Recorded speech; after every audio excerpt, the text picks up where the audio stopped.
Bien, hermanos, vamos a continuar entonces nuestro tema de estudio. Estamos en el libro de Apocalipsis, en el capítulo 2. El tema que estamos compartiendo, estamos estudiando, es la victoria de Cristo sobre, la victoria de Cristo y su iglesia sobre el dragón y sus aliados. Vamos a hacer un recuento de lo que ya estudiamos. Y para luego entonces iniciar de donde quedamos en adelante. Ustedes han de tener la hojita, en el fin si tienes, ya. Traía unas 2 hojas pensé que iba a venir la hermana Mariana y tal vez la Irma, pero no vinieron. Bueno, entonces alguien tal vez no tiene. Todos tienen. Ya. ¿Tú no tienes? No es. La otra vez no te olvidarás. Ya, entonces les decía que vamos a hacer un recuento de lo que estudiamos. Bueno, el tema, la victoria de Cristo y su iglesia sobre el dragón y sus aliados.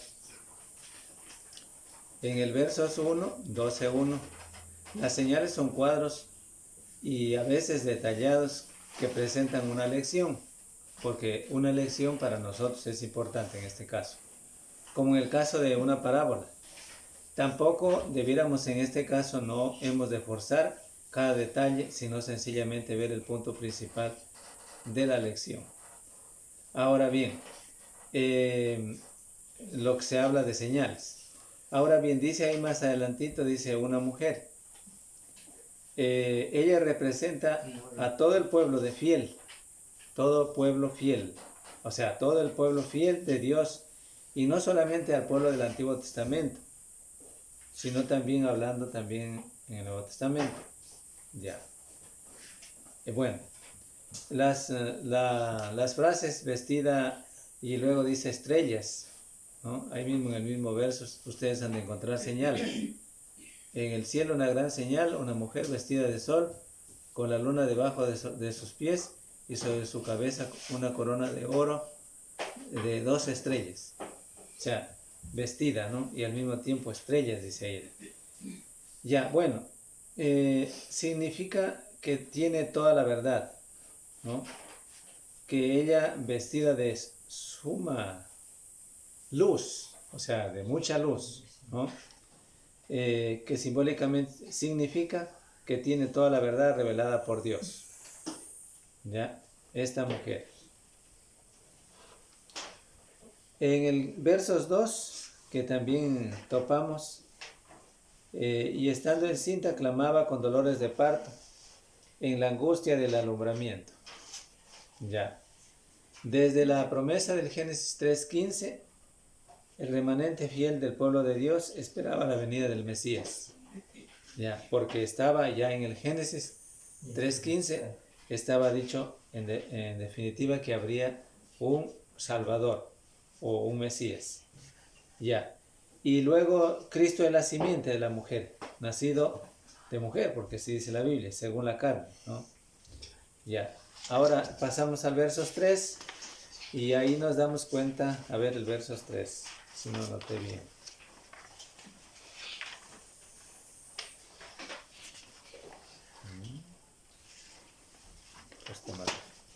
Ya, el versos 3.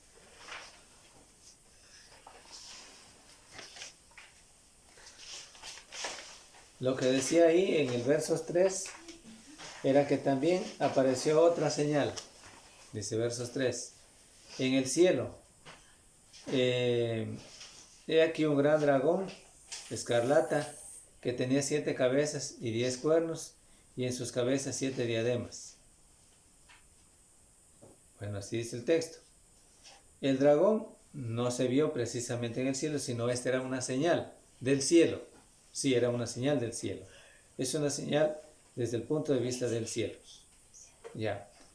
La parte es el color escarlata que aquí nos dice el texto. Indica pues según las escrituras que es grande y fuerte, no, poderoso así en otras palabras, ¿ya? Es la figura del dragón, que sugiere al mismo tiempo o se denota la ferocidad del carácter o de su carácter.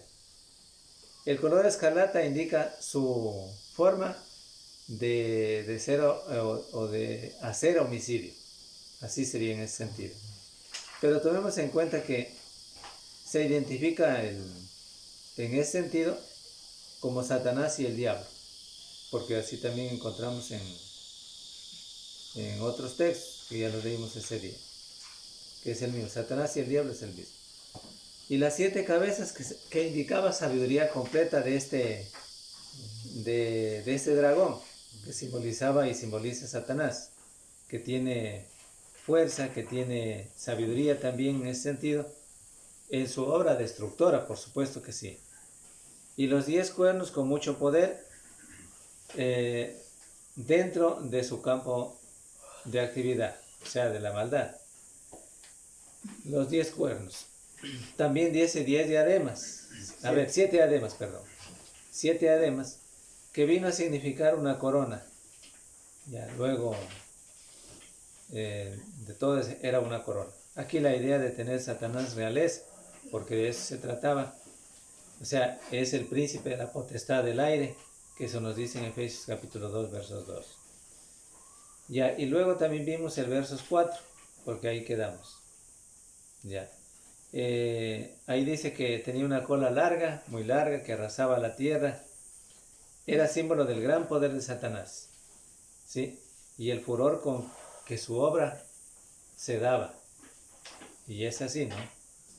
Y luego más adelante está el dragón y estaba esperando que naciese. ¿De qué cosa? ¿Que naciese quién? Que naciese el niño de la mujer, ¿no es cierto? Es decir, esto pues también tiene que ver con tratar de impedir los planes de Dios. O sea, Satanás intentó impedir los planes de Dios en su obra de la salvación para el hombre. ¿Ya? En la promesa en la persona de Herodes se vio esto palpablemente. ¿Ya? Cuando Herodes, tratando de acabar con los niños, porque sabía que había nacido un Mesías, un Salvador, un Rey, así se decía en Jerusalén, en todo Israel. Ya, entonces, él trataba de destruir a los niños, y así lo hizo. O sea, ahí aparece el dragón, estaba listo, como ya lo vimos anteriormente, que tenía poder, que tenía fuerza, era su furor, era feroz. Y bueno, él trataba de impedir el plan de Dios, algo que no lo pudo hacer. Pero él intentaba, porque ahí lo vimos, ¿no es cierto? En la persona de Herodes, que Satanás trató de destruir al niño Jesús. Ya, por eso es la mortandad de los niños ahí en ese tiempo, ¿no? Ahora bien, vamos a ver entonces el verso 5. El verso 5. A ver, vamos a leer del fin. Lee el verso 5. Y ella dio a luz un hijo varón, que regirá con vara de hierro a todas las naciones, y su hijo fue arrebatado para Dios y para su trono. Y ella dio a luz un hijo varón, que regirá, dice, con vara de hierro a todas las naciones, y su hijo fue arrebatado por Dios y para su trono. Y ella, ahí dice, ¿no? Y ella dio a luz un hijo varón. Bueno, este texto digamos en Apocalipsis 12, vamos a leer en nuestro libro, en nuestra Biblia, en Apocalipsis 12, verso 5, ahí nos dice que ella dio a luz y un hijo varón, que regirá con vara de hierro a todas las naciones, y fue arrebatado para Dios y para su trono, según el texto verso 5 del capítulo 12. Ya. Ahí nos damos cuenta, ¿no es cierto? Y ella dice, dio a luz un hijo varón que regirá con vara de hierro a todas las naciones, y su hijo fue arrebatado para Dios y para su trono. Está ahí. Esto tiene un significado, por supuesto que sí. Tiene un significado que lo podemos ver en Isaías 9:6. Isaías 9:6.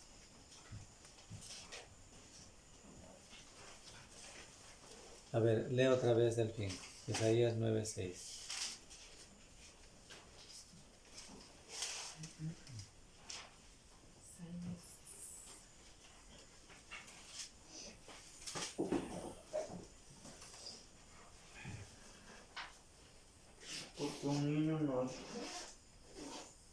Porque un niño nos es nacido, hijo no es dado, y el príncipe, Hijo nos es, hijo no es dado, no es dado, dice. Es Nos dice.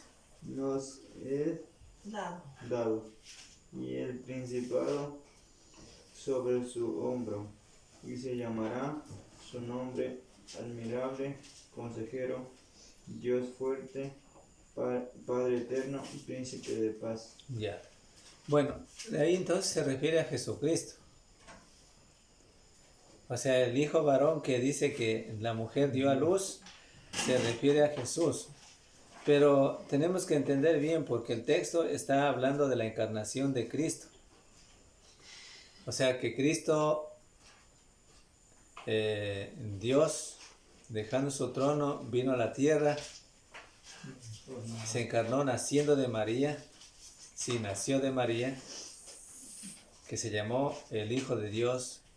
Jesús aquí dice en el texto que leímos, dice que se llamará, así dice, ¿no es cierto? Que se llamará, como dijo, a ver, vamos a ver, admirable, consejero, Dios fuerte, Padre eterno, príncipe de paz. Ya. Así llevaría el nombre, en definitiva, Jesús. Ya. Pero habla de la encarnación de Cristo, Dios con nosotros. El versos 12:5 de Apocalipsis. Ya. Es decir, el cumplimiento de la profecía que ya hemos visto, ya lo vimos en el Nuevo Testamento. Porque aquí en Isaías es una profecía que todavía no se cumplía, pero que pronto, es decir, pasado un tiempo, años, así sucesivamente se cumpliría, porque Dios en sus promesas, Dios siempre cumple, ¿no? Ya, de manera que algunas veces quizá inmediato y algunas veces han pasado muchos años para cumplirse. Ahora, entonces ahí nos damos cuenta, la promesa en Isaías de que nacerá el Mesías, el Salvador, el Rey de Reyes, el Señor de Señores, el que regirá con vara de hierro, es el que temía Herodes, porque él pensaba literalmente, él pensaba hablando de gobiernos físicos, lo cual no lo era, ¿no es cierto? Pero nos damos cuenta ahí, volviendo al caso de Herodes, o sea que, como ya dijimos que él se presentó, Satanás se presentó en la persona de Herodes, con el propósito de destruir al Hijo de Dios, o sea, al niño de Jesús, y así, de otra manera hablando, impedir los planes de Dios, o sea, un plan de Dios. Satanás en la persona de Herodes intentaba era impedir el plan que Dios tenía a la hora de la salvación del hombre, o sea, Satanás. Por eso les decía, estamos batallando y estamos luchando contra un imperio, contra un reino, el reino de maldad, el reino de Satanás, los cristianos. Solos no podemos, pero con Cristo sí podemos. Ahora bien, hablando de la encarnación, porque Isaías presenta aquí, es una profecía que luego tiene su cumplimiento, ya, una verdad de Dios. Pero miremos también en Lucas 2, 11 hasta el 17. Nuevo Testamento.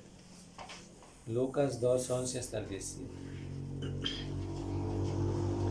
Miremos qué dice ahí. A ver, lee, hermano, por favor, hermano Noé.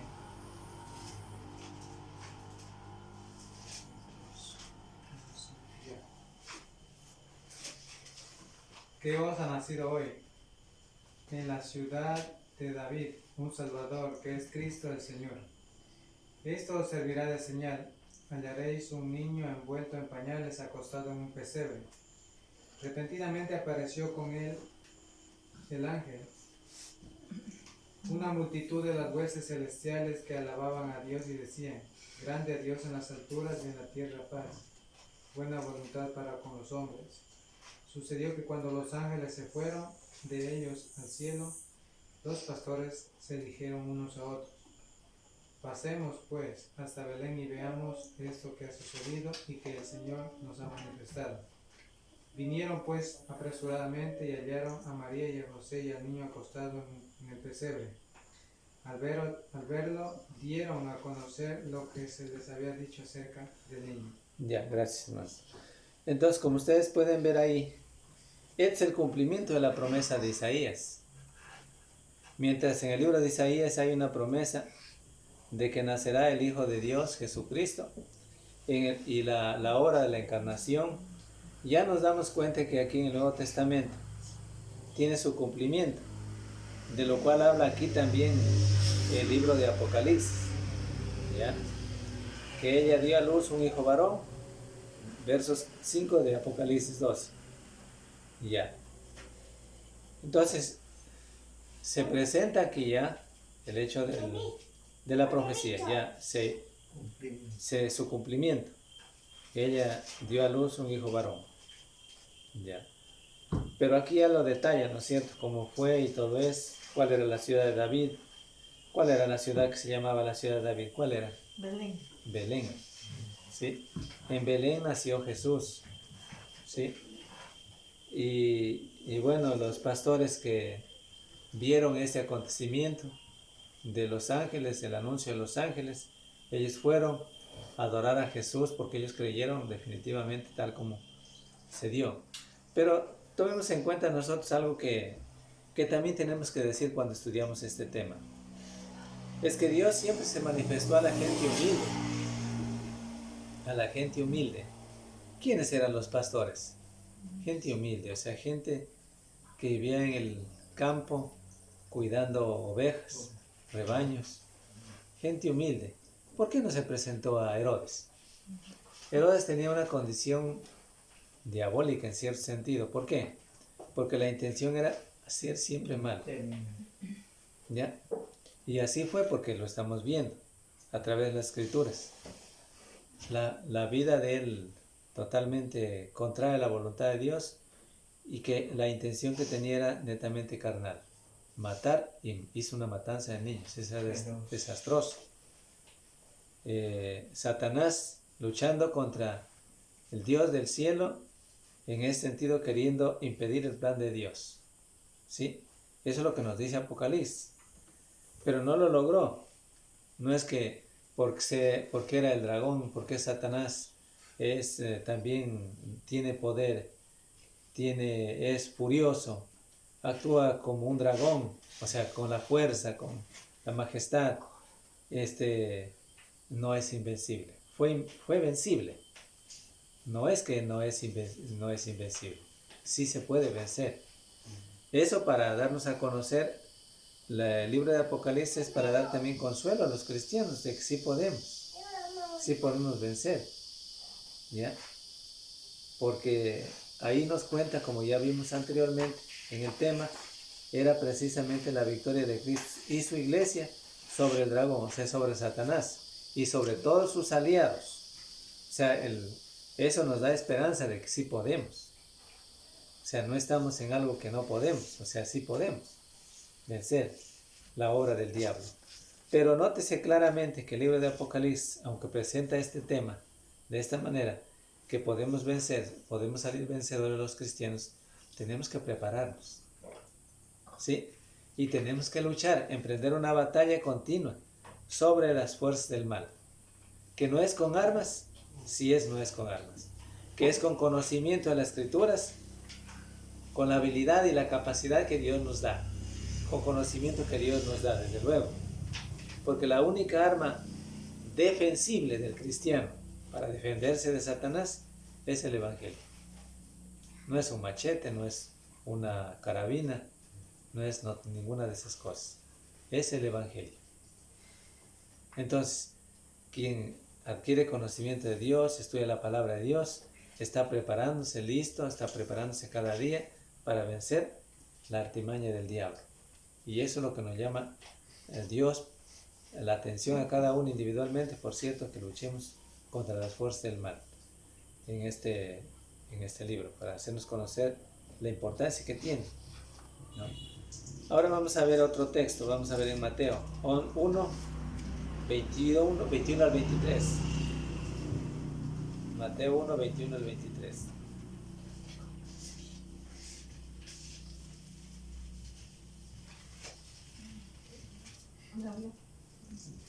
¿Ya? ¿Sí? Lee. Y dará a luz un hijo y llamará su nombre Jesús, porque él salvará a su pueblo de sus pecados. Todo esto aconteció para que se cumpliese lo dicho por el Señor, por medio del profeta, cuando dijo: He aquí una virgen concebirá y dará a luz un hijo y llamará su nombre Emmanuel. Ya. Nótese claramente que el texto que leímos también tiene que ver precisamente con la encarnación de Cristo, Dios con nosotros. ¿Por qué? Porque habla también de que Él vino a nacer de María, ¿no? Vino a nacer de María, Jesucristo hombre, semejante a los hombres, ¿sí? De carne y hueso, diríamos, ¿no? Pero nació para que todo hombre confiara en el Hijo de Dios. Todos tengamos la idea que como venció Cristo a Satanás, al reino de Satanás, podemos vencer cada uno de nosotros. Ya. Pensando y dándonos cuenta que también no estamos solos. Pero habla de la encarnación de Cristo y su nombre dice, se llamará Emmanuel, que traducir es Dios con nosotros. Las frases Dios con nosotros. Por eso la encarnación de Cristo tiene que ver con Dios con nosotros. Dios vino a la tierra, nació de María, dejando el trono vino y nació de María y vivió en medio de los hombres y mujeres, y dio enseñanzas para dar cumplimiento tal de acuerdo al propósito del Padre, el cumplimiento de todas las profecías, tal como Dios tenía preparado en la hora de la salvación para el hombre. Ya. Ahora bien, seguimos el verso 5 y dice ahí que regirán a las naciones. Es una referencia al libro de Salmos, porque ustedes han de ver en el libro de Salmos, casi diríamos que todo el libro de Salmos, ¿sí? Está hablando precisamente con referencia, Salmos 2 especialmente, Salmos 2. Está hablando del Mesías. Vamos a ver ese texto. Es casi todo el libro casi digamos todo el capítulo 2 de Salmos. Pero ahí habla refiriéndose al Mesías. Por ejemplo, ahí dice el reino. Ahí hay un título que nada tendría que ver con la palabra de Dios, pero bueno, nos interesa ver el versos 1. Pero ahí dice, ¿por qué se amotinan las gentes? Y los pueblos piensan cosas vanas.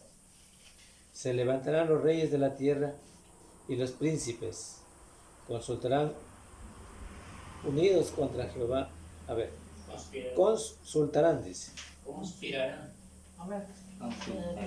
En esta versión dice consultarán. Unidos contra Jehová y contra su ungido. Ya, diciendo. No, consultarán está bien. Consultarán también. Rompamos, dice, sus ligaduras. O sea, es un acto de conspiración, mismo, contraria a la voluntad de Dios. rompamos sus ligaduras y echemos de nosotros sus cuerdas. Y dice el verso 4, el que mora en los cielos se reirá. El Señor se burlará de ellos y luego hablará a ellos en su furor y los turbará con su ira. Pero yo he puesto mi rey sobre Sión, mi santo monte. Yo publicaré el decreto. Jehová me ha dicho, mi hijo eres tú. Yo te engendré hoy. Pídeme y te daré por herencia las naciones, y como posesión tuya los confines de la tierra. Los quebrantarás con vara de hierro, como vasija del alfarero los desmenuzarás. Ahora pues, oh reyes, sed prudentes, admitid amonestación, juez de la tierra. Servid a Jehová con temor, y alegraos con temblor. Honrad al Hijo, para que no se enoje y perezcáis en el camino, pues se inflama de pronto su ira. Bienaventurados todos los que en él confían. Hasta ahí. Es decir, lo que se llama el salmo mesiánico, también se llama eso, ¿no? Pero aquí está hablando precisamente de que Cristo es el que reinará con vara de hierro, ¿ya?, a las naciones. El poderoso, el Dios todopoderoso. Y aquí uno más fuerte que Satanás, porque el texto de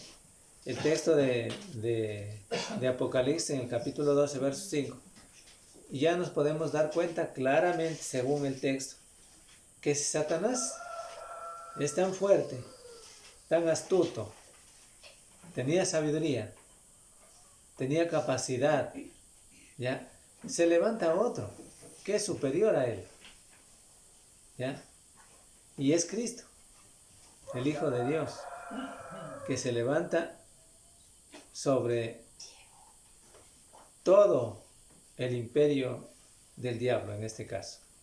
El destino de todo el mundo está en las manos de él y no de otro. Es decir, el destino de todo el mundo está en las manos de Dios y no de otro. Y su hijo trono, dice ahí más adelante, porque vimos, volvamos otra vez a nuestro texto. El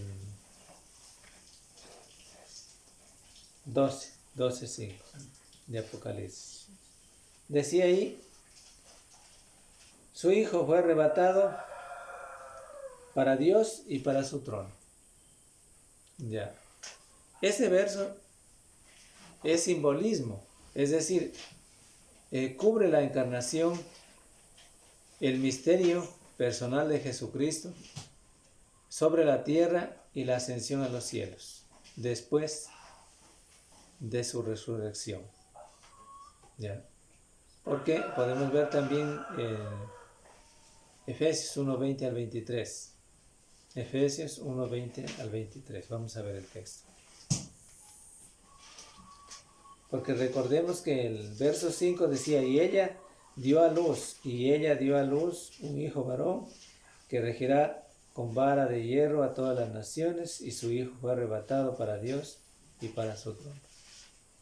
Ya. Y leímos Efesios 1:20, 23. La cual operó en Cristo, resucitándole de los muertos y sentándole a su diestra en los lugares celestiales, sobre todo principado y autoridad y poder y señorío, y sobre todo nombre, que se nombra no solo en este siglo, sino también en el venidero, y sometió todas las cosas bajo sus pies, y lo dio por cabeza sobre todas las cosas a la iglesia, la cual es su cuerpo, la plenitud de aquel que todo lo llena en todo. Ya, gracias, hermano. Como podemos ver aquí, el verso Efesios 1, capítulo 1, versos 20 al 23. Ahí dice, la cual operó en Cristo resucitándole de los muertos y sentándole a su diestra en los lugares celestiales, sobre todo principado y autoridad y poder y señorío y sobre todo nombre que se nombra no solo en este siglo, sino también en el venidero.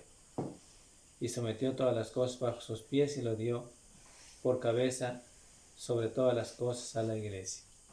¿A quién? A Cristo. ¿Sí? Es decir, se levantó un mayor,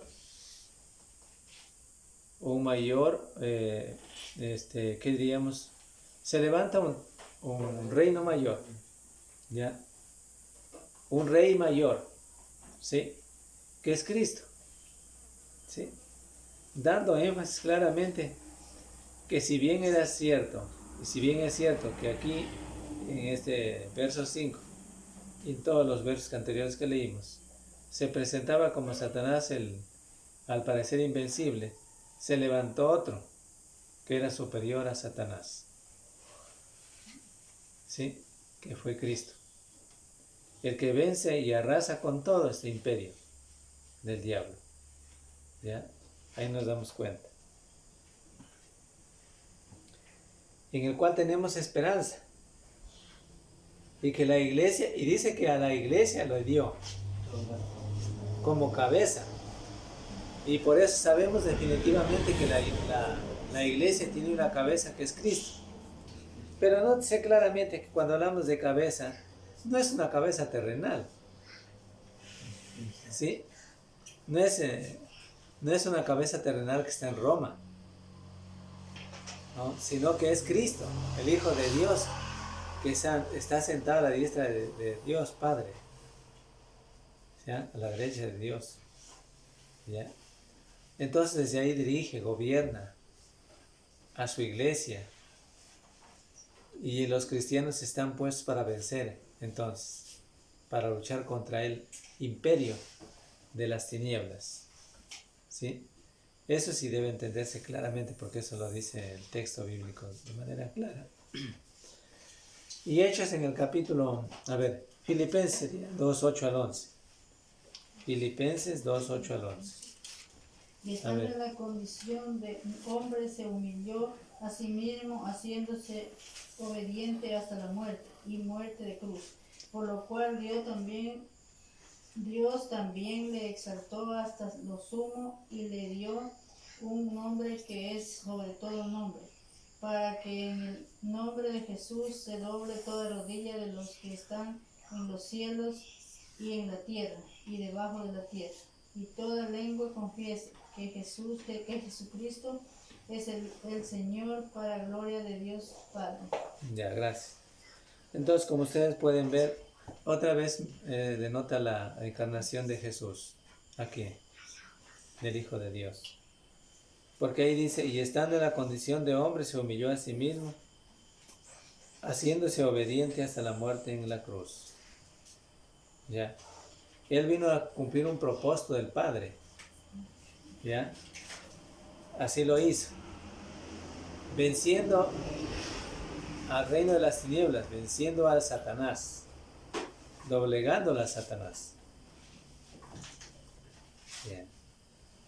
Obediente, dice, haciéndose obediente hasta la muerte y muerte en cruz.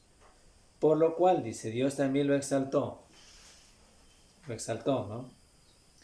¿Y qué más dice ahí el texto? Dice que por lo cual también Dios lo exaltó hasta lo sumo y le dio un nombre que es sobre todo nombre, para que en el nombre de Jesús se doble toda rodilla, de los que están en la tierra, en los cielos, en la tierra y debajo de la tierra. Y toda lengua confiese que Jesucristo es el Señor, para gloria de Dios Padre. Ya. Eso nos dice claramente el texto, el verso 5, que solo Jesucristo es el único al cual todo individuo, Él es el que merece nuestra adoración, nuestro respeto, nuestra honra. El ser adorado es Dios. ¿Ya? Aunque Satanás pensaba de otra manera, y él nos damos cuenta que el mismo texto dice que es superior a Cristo. ¿Ya? Eso para todos los cristianos, definitivamente. Porque hasta muchos incrédulos piensan ellos que Satanás es es poderoso y creen que Él puede hacer tal o cual cosa. Pero para nosotros los cristianos debemos entender definitivamente que Cristo es el sumo Dios Todopoderoso, el Todopoderoso, ¿ya? Porque así nos dice la palabra de Dios y así nos enseña la palabra de Dios. Que con Él podemos vencer. El reino de las tinieblas es vencido por Cristo en ese momento, ¿ya? Y de ahí leímos también el versos, Hechos capítulo 2, versos 22 y 23.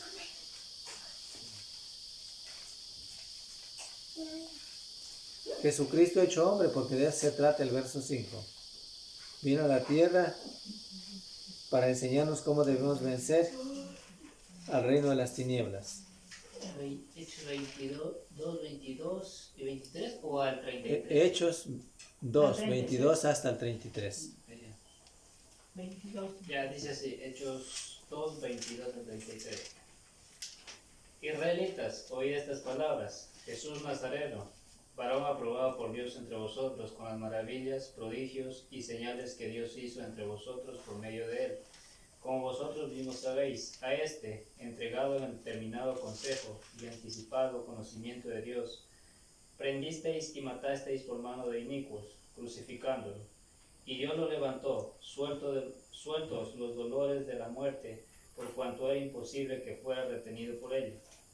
Pues David dice de él, veía al Señor siempre delante de mí, porque está a mi diestra, no será conmovido. Por lo cual mi corazón se alegró y se gozó mi lengua, y aún mi carne descansará en esperanza, porque no dejarás mi alma en el Hades, ni permitirás que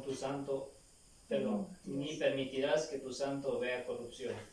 Me hiciste conocer los caminos de la vida, me llenarás de gozo con tu presencia. Hermanos, se os puede decir libremente del patriarca David, que murió y fue sepultado, y su sepulcro está con nosotros hasta el día de hoy.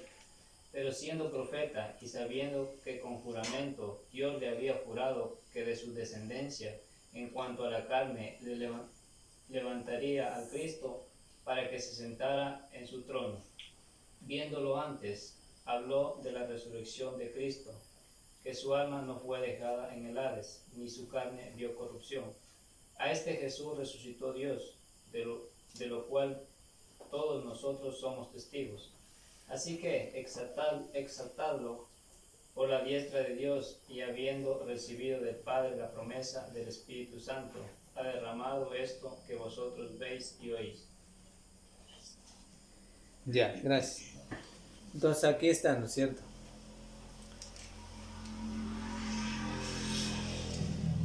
O sea, en el discurso que realizó Pedro, ya, en la apertura precisamente o en el anuncio del Evangelio a los israelitas, a todo en el día de Pentecostés en Jerusalén. Ya. Entonces ahí da a conocer que quién era Jesucristo, el Hijo de Dios, que venció los poderes de la muerte, resucitando, y que a ese Jesús es al cual ellos anunciaban, y el cual merecía toda la adoración y el respeto, nuestra honra, y es el Salvador. Eso, que habiendo muerto, Dios no lo dejó en la muerte, ¿no? Como dominio que tenga la muerte sobre él, sino que lo resucitó. Y que resucitó y que está a la diestra de Dios Padre. Y que también Él gobierna desde ahí, siendo cabeza de la iglesia. Está claro también, para poder entender. Entonces, hablando del texto, verso 5 de Apocalipsis, el capítulo 2, hablando de la encarnación y hablando todo lo que Jesús dio o hizo por la salvación de la raza humana, en este caso, sabiendo que Él venció y que es el Dios Todopoderoso, el que merece nuestra alabanza y honra y respeto, sabiendo que es conocido todos también al mismo tiempo, que es el único que merece la adoración. Ya, es el Dios Todopoderoso. Ya, luego pasamos entonces, Él tiene su trono, ¿no es cierto? El trono, ya dijimos también eso. Luego pasamos al verso 6 de Apocalipsis 12:6. Y en el verso 6 nos decía algo importante también. Vamos a ver, ¿a cuál le toca leer luego? Ya. Y la mujer huyó al desierto, donde tiene lugar preparado por Dios, para que allí la sustenten por 1260 días. Ya, gracias. Entonces ahí dice, y la mujer huyó al desierto donde tiene lugar preparado Dios, está lugar preparado por Dios, para que allí la sustenten por 1200 días. Bueno, podemos también leer el versículo 14. Vamos a leer el versículo 14 más adelante. A ver, lee Lucho, por favor, 12:14.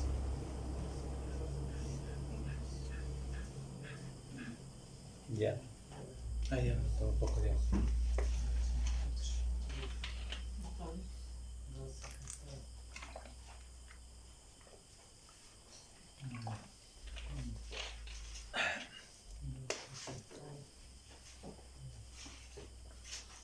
El verso es 14, veamos qué dice en el verso 14.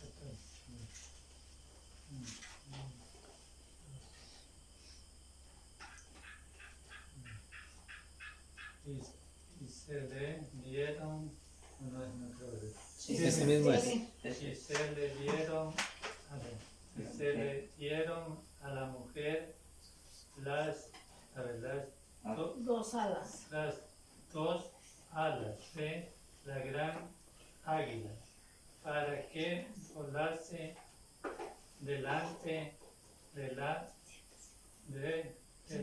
serpiente al desierto, a su lugar donde es sustentada por un tiempo y tiempos y la mitad de un tiempo. Ya, gracias. Ya, bien. Entonces, bueno. La frase es ella, y ella, ahí dice, y ella dice ahí la frase que encontramos. Y la mujer. Ahora la iglesia, el pueblo redimido de Dios, huyó. Eso simboliza la protección de Dios que ha garantizado para su pueblo, o sea, garantiza a Dios. Ese es símbolo. Eso simboliza la protección de Dios.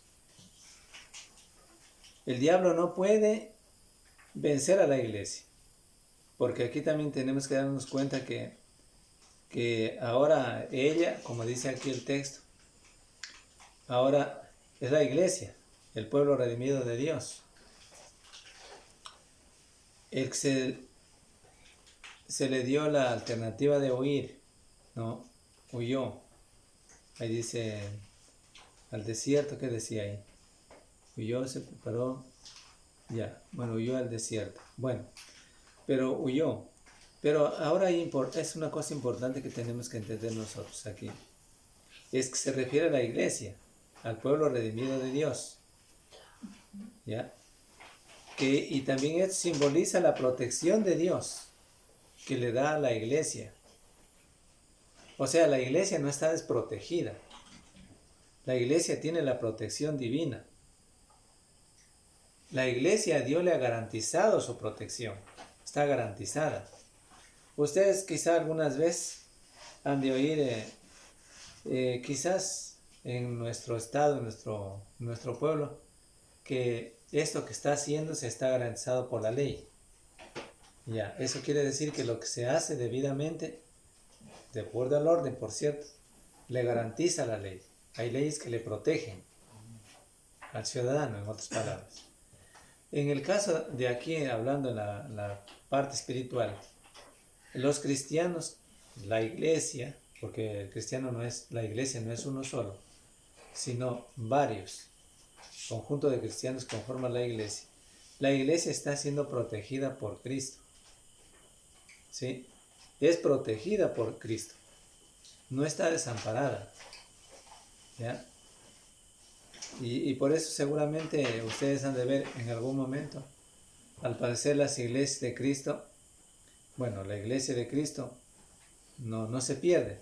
Al parecer al principio, cuando hablamos en la época de la persecución para los cristianos, al parecer la iglesia se iba a terminar, se exterminaba a los cristianos. Pero eso no sucedió, o sea, nunca se dio de que no quede una semilla de la iglesia. Más bien al contrario, después siguió y hasta la vez, ustedes como pueden ver, todos aquí estamos conformando la iglesia de Cristo. Entonces no se ha perdido, porque la iglesia sigue con la protección de Dios, o sea, sigue siendo protegida por Dios. Dios le garantiza esa protección. Ya el diablo ya no puede vencerle a la iglesia. Vamos a ver, en 1 de Pedro 5:7. Tiene protección divina. 1 de Pedro, capítulo 5, verso 7.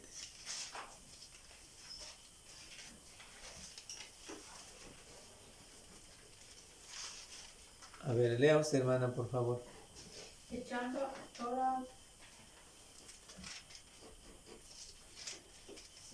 toda vuestra ansiedad sobre Él, porque Él tiene cuidado de vosotros. Ya, gracias, hermano. Dice, echando toda vuestra ansiedad sobre Él, porque Él tiene cuidado de vosotros. ¿A quiénes les dijo? Sí, así dice, ¿no es cierto? Más antes, en el verso 6, dice, humillaos pues bajo la poderosa mano de Dios, para que Él os exalte cuando fuere tiempo. Y ahí el verso 7 dice, echando toda vuestra ansiedad sobre Él, o sea, sobre todos, o sea, hablando de los cristianos, todos los discípulos de Cristo, todos los cristianos definitivamente, que toda la ansiedad echando sobre Cristo, sobre Él, porque sabiendo y reconociendo los cristianos que Cristo, Él es el que tiene cuidado de cada uno. O sea, al decir que tiene cuidado de la iglesia también. O sea, Cristo es el que protege a su iglesia. ¿Ya? Entonces, ya no está sola la iglesia. O sea, no está sola, para decir que no está sola la iglesia. Tiene quien le proteja. Porque Él es el jefe máximo. Jesucristo es la cabeza. ¿Ya? La iglesia no está desprotegida. Alguien va a decir, no, pero esa iglesia que está ahí nomás está desprotegida. No, está protegida por Dios. Tiene la protección divina. Y dice más adelantito en el mismo texto, verso 6, decía para que allí la sustenten. Primero ya vimos que se relaciona a la iglesia, que huyó al desierto y todo eso. La iglesia huyó, muy bien. Pero se relaciona al pueblo de Dios, se relaciona a la iglesia, el pueblo redimido por Dios. Ya. Y luego más adelantito, y sabiendo que no está desprotegida por Dios. Más adelantito dice, para que allí la sustenten. Dios sustentó a Israel. Recordemos esto. En el desierto, ¿cómo lo sustentó? Dándole el maná.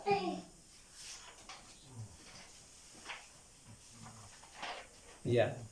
Acuérdense que antiguamente Dios sustentó al pueblo de Israel dándole el maná. Vinieron al desierto, venían de Egipto, saliendo de Egipto, y pues no tenían que comer, pero Dios hizo que lloviera durante la noche, cayera el maná. Y durante toda la mañanita recogían los israelitas para la comida de un día, ¿no? Para comida de un día, porque se les había dicho así, recojan para la comida de un día, nada más. Pero algunos parece que se desesperaban y recogían y guardaban para el día siguiente. Pero la comida de un día. Lo que yo me refiero aquí, según el texto, es que cómo Dios sustenta al pueblo de Israel.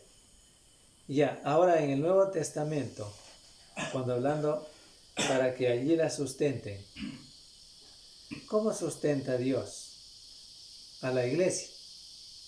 Pero en el Nuevo Testamento nos dice que Dios sustenta a la iglesia, dándole el pan de vida.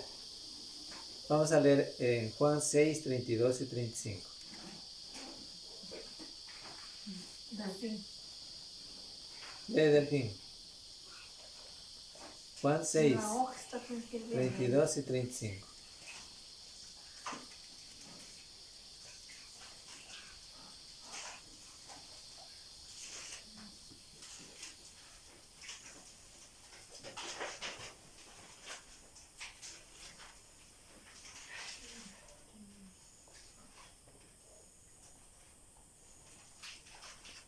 A ver, lee. Y yo, y si fueren levantado de la tierra, a todos atraeré a mí mismo. Juan 6, Juan 6, 32 al 35. Y Jesús les dijo, de cierto os digo, no os digo, no soy el pan del cielo, mas 12. 6, 32 al 35. si está dormidísimo, 6:32. Y Jesús le dijo, de cierto os digo, si no os dio Moisés el pan del cielo, mas mi Padre os da el verdadero pan del cielo. porque el pan.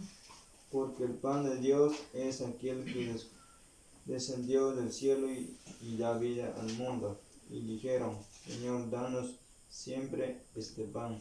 Jesús les dijo, yo soy el pan de vida, y el que a mí viene nunca tendrá hambre, y el que en mí cree no tendrá jamás sed jamás. Ya, gracias. Entonces ahí nos damos cuenta. Estas cosas se nos dicen en el Nuevo Testamento. Cómo la iglesia es sustentada por Cristo. Por el verdadero pan, que es Cristo. ¿Sí? Nótese claramente que para poder entender esto no es difícil, porque por ejemplo, si la comida física sirve para alimentar el cuerpo físico, hay una comida especial para el alma, que es la palabra de Dios. Entonces, nótese eso. Si permanecemos nosotros sin el sustento, sostenimiento necesario de ese pan, entonces hay probabilidad que muera, así como en el cuerpo físico. ¿Sí? Se desmaya, se desnutre, le da anemia, también en la vida espiritual. Pero tómese en cuenta algo importante. Dios, como sustentó al pueblo de Israel, algunos israelitas pensaban que Dios dio el pan, o sea, Moisés les dio el pan del cielo. Pero les dijo el Señor Jesús, la verdad es que Moisés no dio el pan del cielo. Porque ¿quién les da el verdadero pan? Que ahora que ustedes pueden notar es Dios, y yo soy el pan verdadero. Ya. Porque ahí hay un texto, verso 22, cuando dice, de cierto, dice, y Jesús les dijo, de cierto os digo, no os dio Moisés el pan del cielo, mas mi Padre os da el verdadero pan del cielo. Porque el pan de Dios es aquel que descendió del cielo y da vida al mundo. ¿Cuál es? Jesucristo, pues. Jesucristo. Le dijeron, entonces cuando pudieron entender esto, le dijeron, Señor, danos siempre de ese pan. Parece que todavía no entendían. Jesús les dijo, yo soy el pan. Yo soy el pan de vida, que les da vida del alma, vida espiritual. ¿Ya? El que a mí viene nunca tendrá hambre. El que se alimenta de este alimento, les dijo, no tendrá hambre. No perecerá, eso quiere decir. Que no perecerá, sino que tendrá vida eterna. Ya. Y tampoco tendrá sed, jamás. O sea, no sufrirá de hambre y sed, que son dos cosas importantes para la vida del hombre sobre la tierra, hablando físicamente. Entonces Jesús daba a entender estas cosas espirituales para que puedan entender, ya, sabiendo que la comida física y el agua eran dos cosas o dos elementos indispensables para sobrevivir el individuo en la tierra. Si no hay agua, ¿cómo puedes vivir? Si no hay el alimento físico, igual, también, ¿cómo podemos sobrevivir? Entonces Cristo dice, no, yo soy el pan y yo soy agua. ¿Ya? Entonces no tendrán ni hambre ni sed si vienen a mí. Y eso es lo que dice en el libro de Apocalipsis, en el capítulo 12, verso 6. ¿Ya? Para que ya la sustenten. ¿Sí? Y la sustenta. La iglesia es sustentada por la palabra de Dios, por Jesucristo, por el Hijo de Dios. ¿Ya? Para que no tenga hambre ni sed. ¿Sí? Pero hay también quienes todavía dicen que no es necesario, por ejemplo, venir a los estudios. ¿No dicen los estudios? No, solo me voy al culto. Hay cristianos que todavía piensan así. ¿Ya? ¿Qué le diría? Pongamos un ejemplo. Le diga, la ama de casa le dice a los hijos, verán, ¿saben qué? Hoy día no les voy a dar de comer, mañana vamos a darles de comer. ¿Qué pasará ese día? Se van a desnutrir. Y hay quienes dicen en la parte espiritual que hoy día no es necesario ir a los estudios. Al culto sí hay que ir. Echan de menos. Pero la palabra de Dios dice que es el pan. Jesucristo, la palabra de Él. Su palabra es el pan de vida. El pan, el alimento indispensable, necesario. Necesarísimo, digamos, para el alma. ¿No? El cual nos da el alimento y al mismo tiempo Él nos da saciedad de sed. Imagínense si no tomamos agua. Sí, para que podamos entender. Es decir, todas estas cosas están relacionadas. La parte espiritual Jesucristo la relacionó con las cosas físicas, para que el individuo pueda entender las cosas espirituales. Pero, ¿cómo puede entender? También vamos a estar como el etíope que dijo, el eunuco, ¿no? Él dijo, bueno, también Nicodemo. Pero cuando Felipe se acercó al etíope y le dijo, ¿entiendes lo que lees? Dijo, pero ¿cómo puedo entender si alguien no me explica? ¿No? Entonces, él decía claramente, en otras palabras, que había la necesidad de que alguien le explicara para entender. ¿Ya? Entonces, Dios hizo eso para que podamos entender las cosas espirituales. El alimento indispensable es la palabra de Jesucristo, o sea, Jesucristo mismo, ya en su palabra, por medio del Evangelio. Ahora bien, y más adelantito dice, por 1260 días. Pero también podemos ver un comentario sobre ahí tendríamos que ver el 11.3 de Apocalipsis. ¿No ven cómo se va relacionando todo esto y no tenemos el comentario de 11.3? ¿Ya? Vamos a leer por lo menos el 11.3 del verso. 11.3. Capítulo 11.3. Poquito antes. ¿Qué dice Apocalipsis 11.3? Y ordenaré a mis 2 testigos que profeticen por 1260 días, vestidos con ropas ásperas. Y eso es lo que dice, ¿no es cierto? A ver, el 11.3 de Apocalipsis. Ya, muy bien.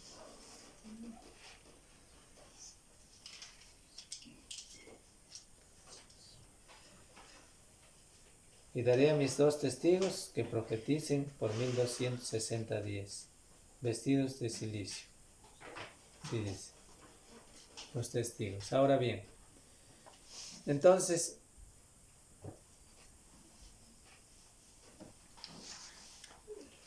tenemos que ver de qué se trata, para que podamos no sacar conclusiones nuestras, sino de acuerdo a la palabra de Dios.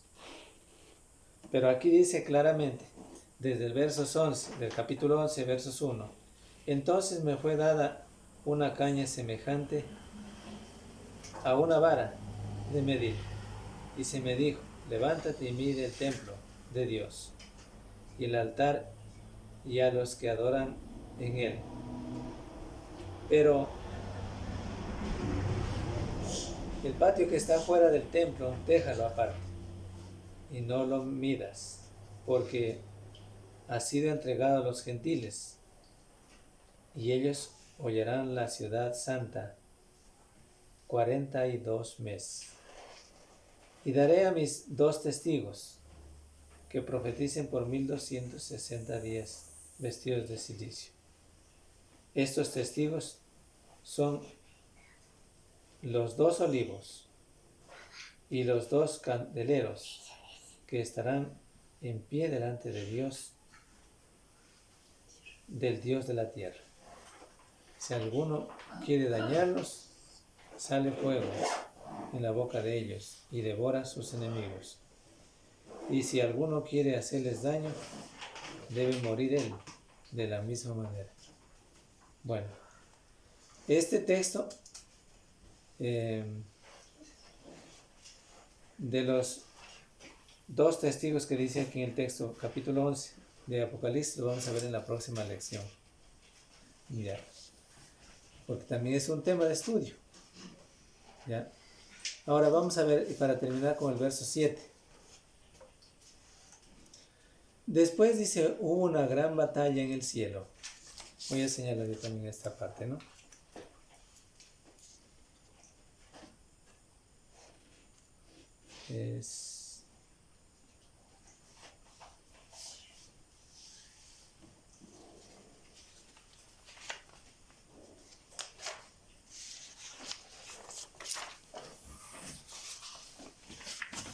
A ver, ayúdame con la lectura de versos anterior. 12:7. Sí. Después hubo una gran batalla en el cielo.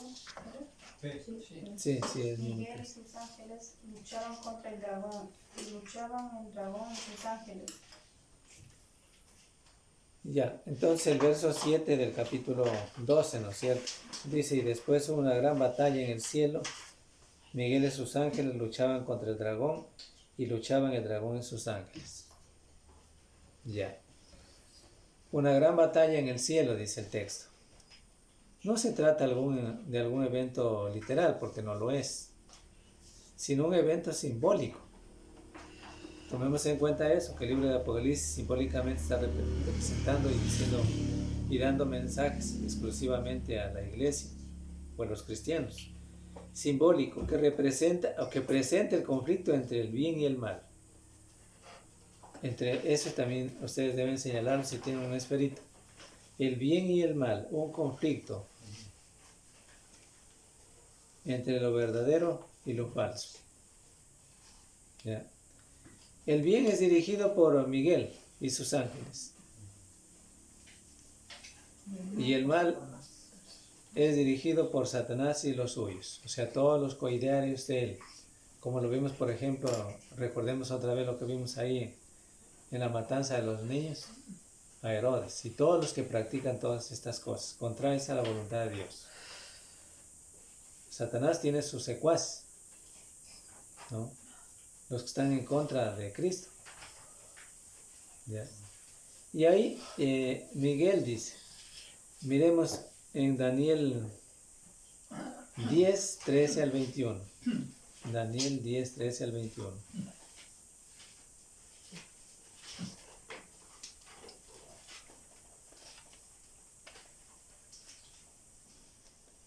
A ver, ¿a cuál le toca la lectura ahora? Daniel, ¿cuánto dijiste? Daniel 10, 13 al 21. 13. 10, 13. 10, 13.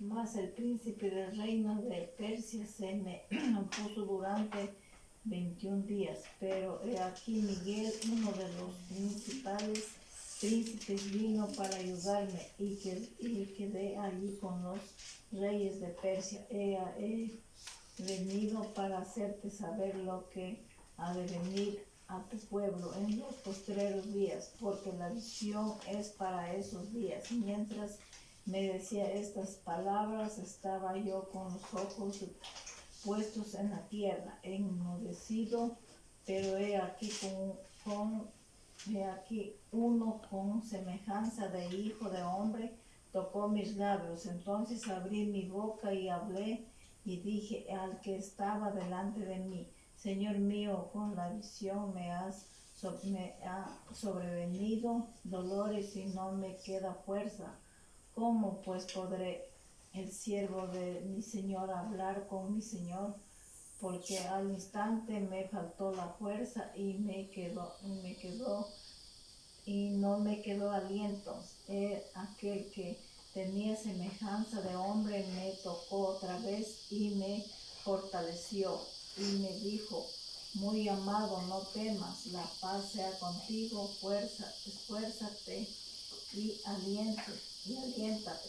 Y mientras él me hablaba, recobré las fuerzas y dije: háblame, Señor, porque me has fortalecido. Él me dijo: ¿sabes por qué he venido a ti?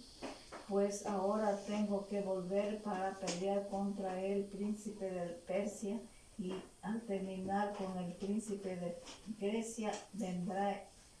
Pero yo te declararé que está escrito en el libro de la verdad, y ninguno me ayuda contra ellos, sino Miguel, vuestro príncipe.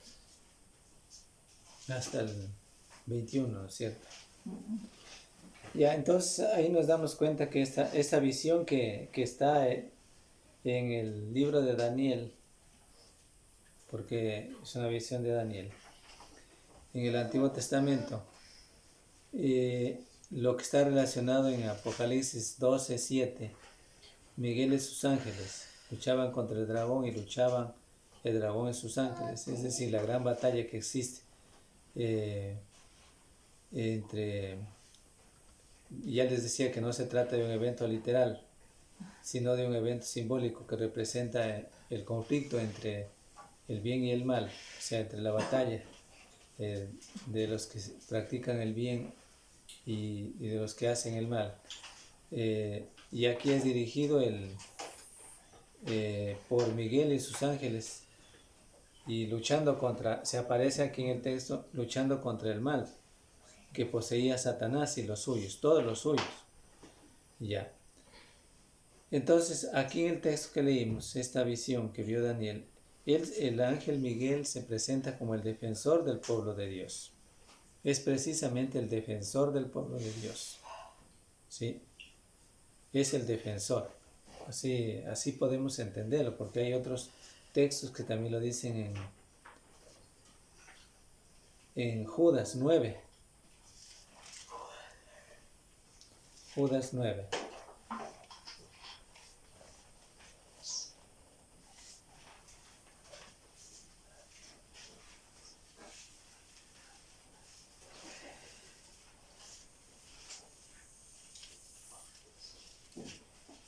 Pero cuando el arcángel Miguel contendía con el diablo, disputando con él por el cuerpo de Moisés, no se atrevió a proferir juicio de maldición contra él, sino que dijo: el Señor te reprenda.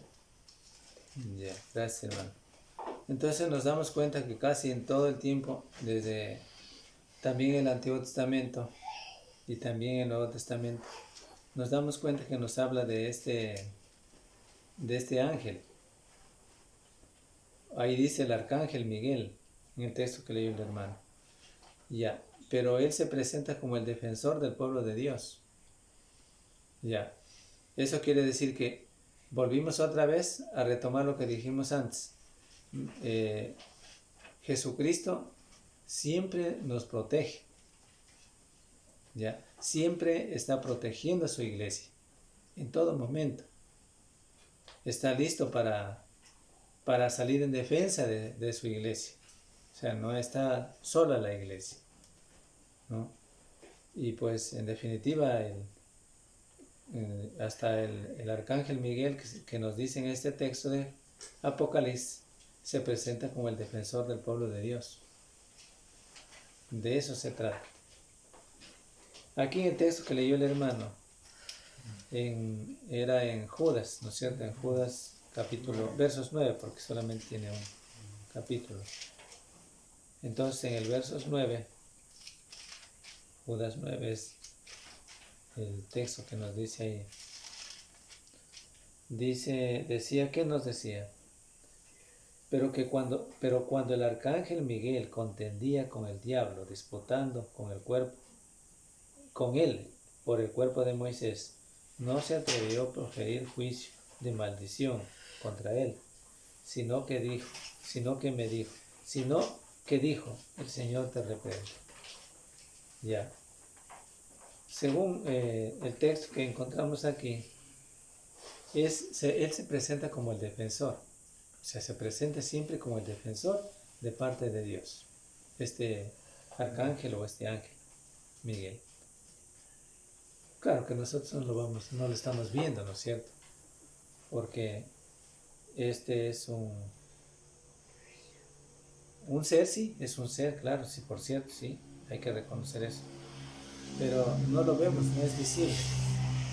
Ya. Pero así en esa manera se presenta Dios con el fin de defender a su pueblo de los males. Daniel 12.1 también nos faltó leer. ¿Cuál era? Daniel 12.1. 12.1, ¿no lo leímos? No. Es también habla Ah, también. Daniel 12.1, sí, también estaba de leer. Vamos a leerlo entonces. Daniel 12.1. En aquel tiempo se levantará Miguel, el gran príncipe que está de parte de los hijos de su pueblo, y será tiempo de angustia. Y está claro Cual nunca fue desde que hubo gente hasta entonces. Pero en aquel tiempo será libertado tu pueblo, todos los que se hallen escritos en el libro. Ya, gracias. Entonces, ahí nos dice otra vez del arcángel Miguel, o del ángel Miguel, que es el protector del pueblo de Dios. Sigue siendo el protector del pueblo de Dios. Entonces, es así como Dios protege a su iglesia, protege a sus hijos. La iglesia no está desprotegida de ninguna manera. Tiene la protección divina para que la iglesia reconociera que tiene fuerza divina. Para que la iglesia, para que todos los hijos de Dios reconocieran también de que no están desprotegidos, ¿no? Tiene la protección de Dios todo momento, ¿ya? Con tal que hagamos la voluntad de Dios, por supuesto que sí, ¿ya? En ese sentido. Entonces, así como hemos estado viendo estos textos, es así como se va estudiando el libro de Apocalipsis. La verdad es que no es tan difícil mismo. Hay cosas sí difíciles, ¿no?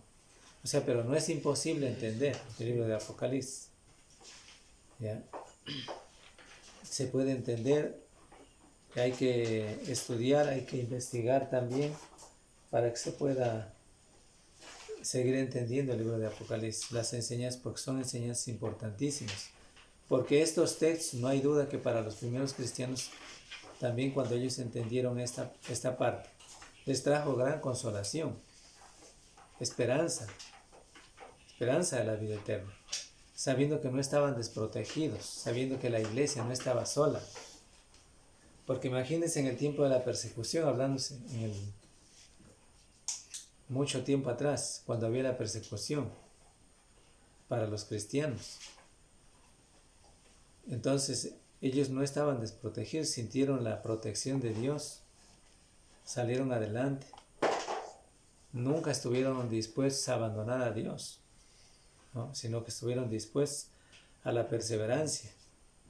Entonces, podemos sobreentender que esa es la parte importante que nos trae también a nosotros el mensaje, que nos trae la lección para nosotros, como ya vimos también en el título.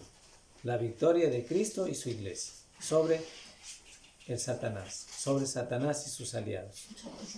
Por ejemplo, ahí ustedes ven, al parecer Herodes daría muerte a todos los niños, pero hoy también moriría Cristo, el Hijo de Dios. Pero, ¿qué hizo Dios? Dios protegió al Hijo de Dios, o sea, a su Hijo, porque tenía un plan en la obra de la salvación para la humanidad. Que aunque murieron los inocentes, Y ahí se ve la obra destructora del diablo, con mucho poder, con mucha fuerza, pero para destruir. Pero vimos que Dios sale victorioso de alguna u otra manera. Y la iglesia no está desprotegida. Hasta ahí vamos a quedar. La próxima lección podemos ver ya la señalación del capítulo 11, versos 3. Gracias.